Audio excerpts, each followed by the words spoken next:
The rain fell relentlessly as Marcus steered his sleek silver SUV into the circular drive of the Silver Crest Hotel in Clearwater, Oregon. The glow of crystal chandeliers spilled onto the drenched pavement, casting an air of sophistication. For most, the hotel promised solace, a haven for weary travelers.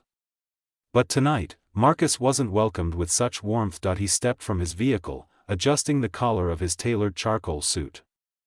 At 6'3", with a striking presence, Marcus commanded attention. His polished shoes tapped softly against the granite floor as he entered the lobby. The fragrance of fresh lavender mingled with the faint scent of cappuccino wafting from the nearby cafe. Approaching the reception desk, Marcus offered an easy smile. "Good evening," he greeted, his voice both calm and inviting. "I need a room for the night, my flight was delayed, and I won't leave until tomorrow." Behind the desk, a young man with slick-back dark hair, his name tag read Tyler, barely lifted his gaze. His fingers hovered over the keyboard, typing slowly, deliberately. "I'm sorry, sir," he replied coolly, "we're fully booked." Marcus glanced around. The lobby wasn't crowded. The soft chime of an elevator marked the arrival of just one other guest. He leaned forward slightly, smile intact. "No vacancies? Not a single room left?" Tyler finally looked up, his lips forming a tight smile. "That's right. Nothing available." Before Marcus could reply, the revolving doors spun, and a middle-aged couple entered, towing rolling suitcases. Tyler's demeanor shifted instantly, his smile widened, his tone brightened. "Welcome to the Silver Crest. Do you have a reservation?" The man shook his head. Tyler's smile didn't falter. "No problem. Let me check for openings." Marcus stood still, his calm exterior barely cracking as he watched Tyler swiftly hand the couple a room key. "Enjoy your stay," Tyler beamed as they headed to the elevator. Marcus cleared his throat, drawing Tyler's gaze. "Thought you were fully booked." A flicker of unease passed over Tyler's face. "I meant nothing suitable for you, sir." The truth settled over Marcus like a weight. This wasn't about availability. It wasn't a matter of timing. It was something deeper, something uglier. But Marcus showed no reaction. Straightening his back, he kept his expression neutral. "Thank you for your time," he said evenly, then turned and stepped back into the rain. But the night wasn't over. It had only begun. Standing beneath the awning, Marcus let the rhythmic patter of rain against the canopy fill the silence. He pulled out his phone, scrolling through nearby hotel listings, though his gaze lingered on the revolving doors behind him. Something about what had just unfolded gnawed at him, like a scent that wouldn't fade. He leaned casually against a stone pillar, out of sight but close enough to watch. It wasn't long before his suspicions proved right. A young woman in jeans and a windbreaker entered, a duffel bag slung over her shoulder. Marcus observed as she approached Tyler with the same request, a room for the night. Marcus couldn't hear their exchange, but Tyler's animated nods and cheerful grin spoke volumes. Moments later, she received a key card, no hesitation, no excuses, just a swift transaction and a friendly farewell. Marcus pressed his lips together. This wasn't an oversight. It wasn't a mistake. It was deliberate. He lingered, contemplating his next move. His first instinct was to confront the clerk, to challenge the hypocrisy in front of everyone. But years in boardrooms had taught him restraint. There was a time for words and a time for action. Tonight called for the latter. Sliding back into his car, Marcus felt the cool leather against his back. As he pulled away, the hotel's glow dimmed in his rearview mirror, and a plan began to form. This wasn't just about him. It was about anyone who'd ever been quietly turned away without recourse. Marcus wasn't letting this slide. Not tonight. Not ever. The windshield wipers beat a steady rhythm as Marcus navigated Clearwater's slick streets. The hotel's rejection replayed in his mind, not as a wound, but as fuel. He wasn't angry. Anger wasted energy. What he felt was sharper, a focused resolve. He'd built his empire by staying steps ahead of those who underestimated him. Tonight, he would prove that again. He parked outside a small diner, its neon sign buzzing faintly, Maggie's all-night bites. Inside, the smell of coffee and sizzling eggs enveloped him. Marcus slid into a booth by the window, pulled out his laptop, and opened it. A waitress silently set down a steaming mug. He thanked her with a nod and began typing rapidly. Marcus had been aware of the Silver Crest for months. The chain had been struggling, rumors of its impending sale had floated through an investment meeting. He hadn't given it much thought, until tonight. Minutes later, he called his attorney, Karen Mitchell, known for closing deals at lightning speed. "Karen, I want the acquisition of the Silver Crest finalized by sunrise," he said, calm but firm. "By sunrise?" she repeated, startled. "Marcus, make it happen," he cut in, leaving no room for doubt. "Send the documents to my phone for an electronic signature." He hung up, watching raindrops slide down the glass. Marcus wasn't just buying a hotel, he was sending a message. Actions have consequences, especially when prejudice is at their root. The night passed in quiet determination as he reviewed contracts, coordinated logistics, and mapped out the next steps. When the first light of dawn painted the sky, the deal was sealed. The Silver Crest belonged to him. Closing his laptop, Marcus breathed deeply. His coffee had long gone cold, but he didn't care.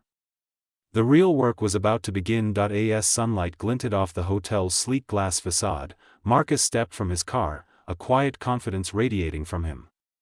Dressed in a sharp navy suit, he adjusted his cufflinks and gazed up at the building.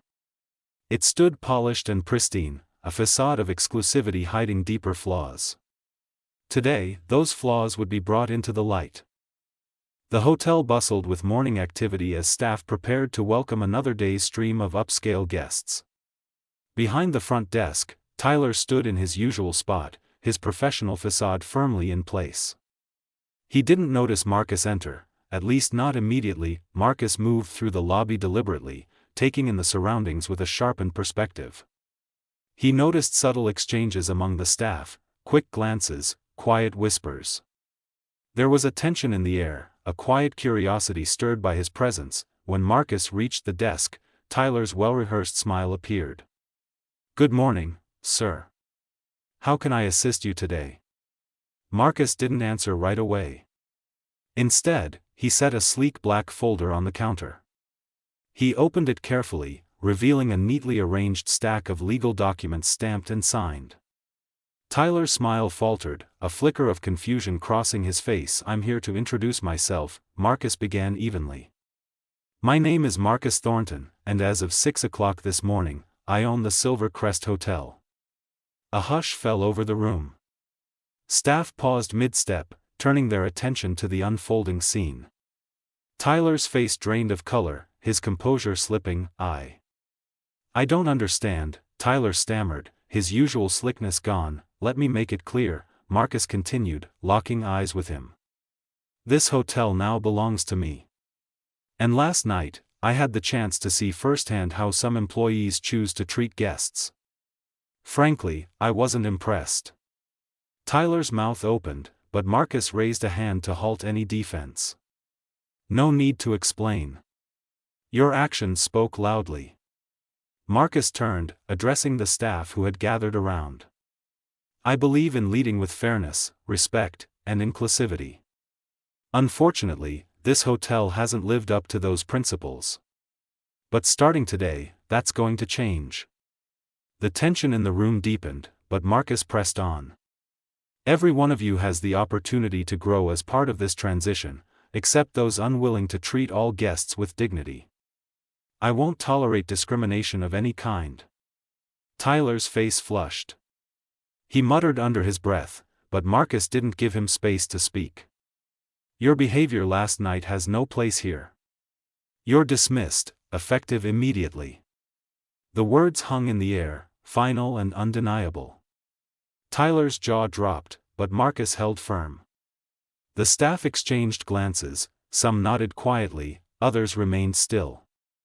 Marcus could sense the shift, a current of realization passing through them. Tyler stormed out, his expression a mix of anger and humiliation. Marcus remained steady, his attention now focused on the rest of the team. "Let me be clear," Marcus said, his voice steady but resolute. "This isn't just about one incident. It's about the culture of this hotel, the values it reflects, and the way it treats every single person who walks through these doors." The staff listened intently. "What happened last night wasn't just an insult to me," he continued. "It revealed a deeper issue, a mindset that won't be part of this place any longer. From today forward, this hotel stands for inclusion and respect. That means new policies, new training, and a commitment to genuine hospitality." He gestured toward a young man at the concierge desk. "What's your name?" "Elliot," the man replied hesitantly. "Elliot," Marcus said with a reassuring smile, "you and the rest of the team will undergo thorough training to ensure every guest feels welcome, no matter who they are or where they come from." Elliot nodded, his nervousness giving way to understanding. Marcus saw other staff members begin to relax, hope flickering in their expressions. "But let me say this too," Marcus added. "I'm not here to punish anyone unfairly. Mistakes happen. Growth is possible. If you're willing to embrace these changes, there's a place for you. If not, it's better we part ways now." He let the silence settle. This hotel can be more than just a place to stay. It can be a symbol of what hospitality truly means. And with the right team, we'll make that vision real. Marcus stepped back, surveying the faces around him. The atmosphere had shifted. What began as fear and tension now held cautious optimism. "I've already set things in motion," he concluded. "A new general manager starts next week. Renovations begin immediately. This is a new beginning." He paused, then smiled faintly. "Let's build something we're proud of." The staff exchanged glances, some whispering softly. Marcus could tell his message had taken root. In the weeks that followed, transformation swept through the Silver Crest Hotel. Construction crews updated every corner, from decor to infrastructure. Cold, sterile walls gave way to warm, inviting tones. The lobby was redesigned as a space that welcomed rather than intimidated, a place where anyone could feel at home. Marcus stayed deeply involved, overseeing the work and connecting with staff and guests alike. His presence energized the team, inspiring them to embrace the mission. Training sessions became the heart of the change. Experts led interactive workshops on diversity, equity, and inclusion, not lectures, but open conversations. Staff shared stories, confronted biases, and learned how to foster authentic hospitality. Elliot quickly emerged as a standout. His empathy and quick thinking earned him a promotion to assistant manager. "I never imagined I'd have this chance," he told Marcus one day. Marcus simply smiled and replied, "You earned it." Word of the hotel's reinvention spread fast. Curious former guests returned to see the changes firsthand. New visitors arrived, drawn by stories of transformation. Glowing reviews poured in, not just praising luxury, but celebrating the kindness and respect now embedded in every guest interaction. The hotel's old reputation gave way to one of excellence and inclusivity. Marcus made sure to shine a light on his team's growth, proving that meaningful change was both possible and powerful. One bright morning, Marcus stood in the newly renovated lobby, sipping a fresh cup of coffee. Sunlight streamed through tall windows, illuminating polished floors and fragrant orchids. Guests bustled in and out, warmly greeted at every turn, a living testament to the hotel's renewal. Elliot approached with a tablet. "Mr. Thornton, we just got the latest survey results. Over 90% of guests say the hospitality is what made their stay." Marcus smiled, setting down his cup. "That's what I want to hear, Elliot. It's never just about the building, it's about the people." As Elliot moved off to handle another task, Marcus paused to reflect. This had been more than a business venture. It was a reminder of the power of standing up for what's right. He thought back to the night he'd been turned away.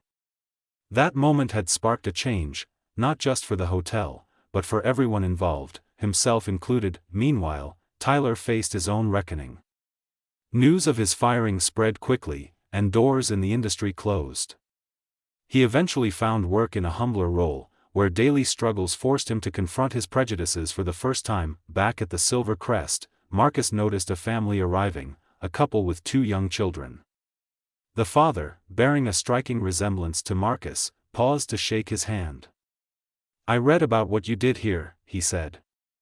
"It's inspiring." "Thank you." Marcus smiled warmly. "This place is for everyone now," he replied. "That's how it should have always been." As the family continued on, Marcus turned toward the entrance, a quiet contentment settling over him.